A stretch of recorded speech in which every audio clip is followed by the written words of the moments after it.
Dans cette vidéo, on va voir le mouvement et les forces. Donc, c'est toujours la partie STE. Et c'est surtout la partie vraiment physique. Donc, on va commencer par le mouvement. Le mouvement, c'est quoi? Ben, c'est comment un objet se déplace. Et c'est selon quatre variables. Donc, ces quatre variables-là, c'est ce qui détermine comment un objet se déplace. Le premier élément, c'est la vitesse. La vitesse, ben, c'est en mètres par seconde. Et donc, parfois, on va vous donner en kilomètres par heure, mais vous devez le changer en mètres par seconde. Et je vous ai expliqué comment faire donc dans la vidéo précédente.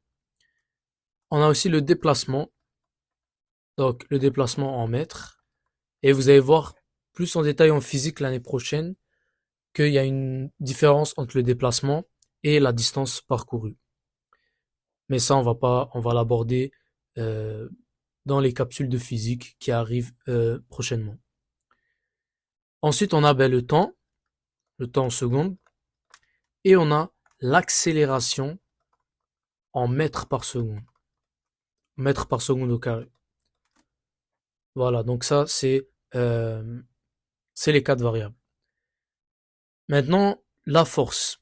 La force c'est un vecteur. Un vecteur c'est quelque chose qui, euh, selon l'orientation et le sens. Donc la force c'est quoi? C'est l'action qui est capable de modifier le mouvement d'un objet en le poussant ou en le tirant et se représenter par une flèche. Et vous allez voir qu'il y a quatre éléments qui vont pour représenter une force. Et c'est important de les savoir. Donc le premier élément, c'est le sens. Maintenant, le sens, c'est comment c'est illustré. Ben, c'est avec la pointe de la flèche. Donc si je pointe la flèche comme ça, ben, on sait que c'est vers la gauche, que la force est vers la gauche. Ensuite, on a ce qu'on appelle le point d'application. Point d'application, c'est la position de l'origine de la flèche. Donc c'est par exemple ici. Ça, c'est le point d'application. C'est de là où je pars ma flèche. Donc position d'origine. Ensuite, on a l'intensité. Donc la force à quelle intensité, elle est à quelle intensité. Comment on va l'illustrer? Ben, c'est avec la longueur de la flèche. La plupart du temps, longueur de la flèche. Ou sinon par la largeur. Donc si on la fait bien épaisse comme ça, ou parfois ben, ça va être avec un nombre.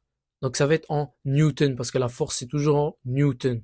Donc si par exemple ben, la force est en 3 newtons, la force est en 5 newtons. Donc ça c'est trois façons d'illustrer l'intensité. Et finalement, la direction, ben, c'est avec le segment de la droite. Donc ça ici, le segment euh, de la droite. Donc si on fait un petit exemple, donc là vous allez voir mes vrais talents de dessin. On a un pied, ok. Donc plus précisément quelqu'un qui joue au foot, et ben, il tire un ballon. Ok. Là, on a le point d'application qui est là. Ok. Donc c'est un petit point là qu'on vous place ici. Ensuite, on a ben, le segment qui illustre la, ben, la direction en fait. On va dire la direction c'est vers là. Ok. C'est vers là. Ensuite, le sens, ben, c'est la pointe de la flèche. Le ballon va se diriger vers là. Donc la force que le pied fait sur le ballon, ben, elle va vers là. Et du coup, le ballon, il va suivre ce mouvement-là. Et ensuite, ben, la longueur, l'intensité, ben, je l'ai illustré comme ça. Ok, donc je peux dire par exemple, le joueur tire avec une puissance de 40 newtons, par exemple. 40 newtons. Donc c'est tout. Donc ça, c'est les quatre que j'ai illustrés. Donc point d'application, sens, segment et l'intensité avec le 40 newtons. Là, on va voir les trois façons de modifier le mouvement d'un objet. Donc, il y a trois façons. Par exemple, on a un objet qui est immobile et ben, on va venir appliquer une force dessus. Automatiquement, donc ça va subir une accélération et ça va modifier le mouvement d'un objet. Même chose si le mouvement est déjà en mouvement. Si le mouvement est déjà, l'objet est déjà en mouvement, comme par exemple un ballon, et vous appliquez une force dessus, ça va faire une accélération et ça va modifier aussi le mouvement de l'objet. Le deuxième, c'est la décélération. Décélération, c'est quoi? Décélération.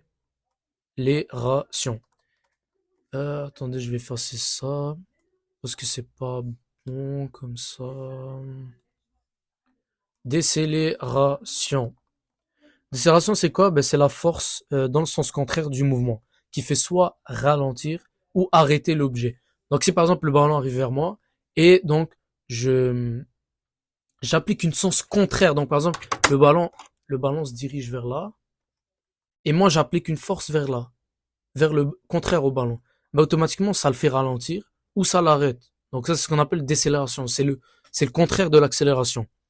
Et finalement, ben, l'objet dévié, ben, c'est comme si par exemple le ballon, je reçois une passe, et ben je dévie le ballon, je change de direction du ballon.